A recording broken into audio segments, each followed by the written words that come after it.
Hi everybody, how are you? Meu nome é Marta. No vídeo de hoje nós vamos ver o futuro with will. No final desse vídeo você vai saber utilizar o futuro with will. Vamos lá? Em inglês existem várias maneiras de se falar sobre o futuro. Hoje nós vamos nos concentrar no futuro with will. Se eu tenho uma situação formal, eu vou sempre usar o will para falar do futuro. Por exemplo, I will meet Mr. Williams tomorrow. I will meet Mr. Williams tomorrow. Eu vou encontrar Mr. Williams amanhã. Então, se é uma formalidade, se é uma situação formal, eu sempre vou usar o will.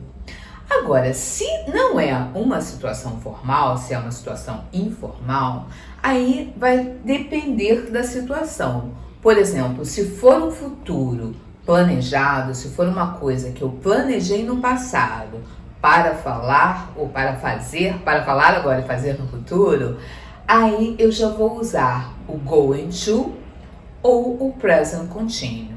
Agora, se for um futuro que eu não planejei, como por exemplo, eu encontro uma pessoa no meio da rua, a gente se fala e a gente fala, eu vou te ligar. Então, I will call you. Dessa forma, eu acabei de pensar que eu vou ligar para a pessoa. Eu não planejei. Foi uma coisa que ocorreu no momento da fala. Então, nesse caso, eu vou usar o will. Ok, I will meet John tomorrow. Ok, eu vou encontrar o John amanhã. Então, aqui é uma situação não planejada. Quando a situação informal ela for não planejada, aí eu vou utilizar o will.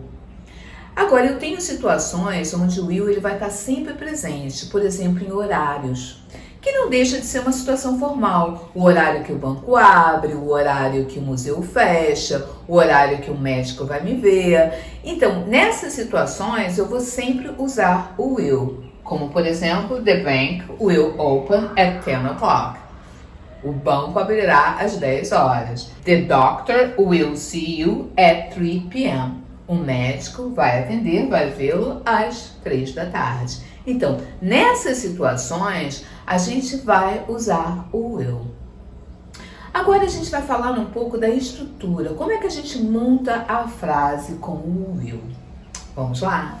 Bom, então agora vamos falar um pouco da estrutura. Como a gente monta a frase no futuro com o will. A gente vai ter na afirmativa, a gente vai ter o sujeito, o will, o verbo principal no infinitivo sem o to e o complemento. Porque o will, ele é um verbo modal, então sempre depois de um verbo modal, a gente vai ter um verbo no infinitivo sem o to. Até o verbo to be, tá? O verbo to be, ele também vai estar, mas só no infinitivo. Então, na afirmativa, she will go tomorrow. Ela vai amanhã. Agora, se eu quiser fazer uma pergunta, o will a gente vai colocar para frente e o sujeito vem logo depois. Will she go tomorrow? Ela vai amanhã. Agora, a gente pode usar a forma contraída do will, que é a forma que a gente vai mais ver na fala. I will travel next year. Eu vou viajar o ano que vem. I'll travel next year. I'll travel next year. Aqui é I will, mas ele é na forma contraída, tá bom? A gente vai ver muito isso na fala. Na frase negativa, na forma negativa, o will ele vai estar junto com o not. E ele é muito mais usado na forma contraída. I won't travel next year. I won't travel next year. Eu não viajarei no próximo ano. Tá? Ele é muito mais usado dessa forma, que é o will not, mas da forma contraída. Na fala a gente vai perceber muito mais dessa forma do que o will not, eles separadinhos, tá bom? Agora, vamos falar um pouquinho do shall.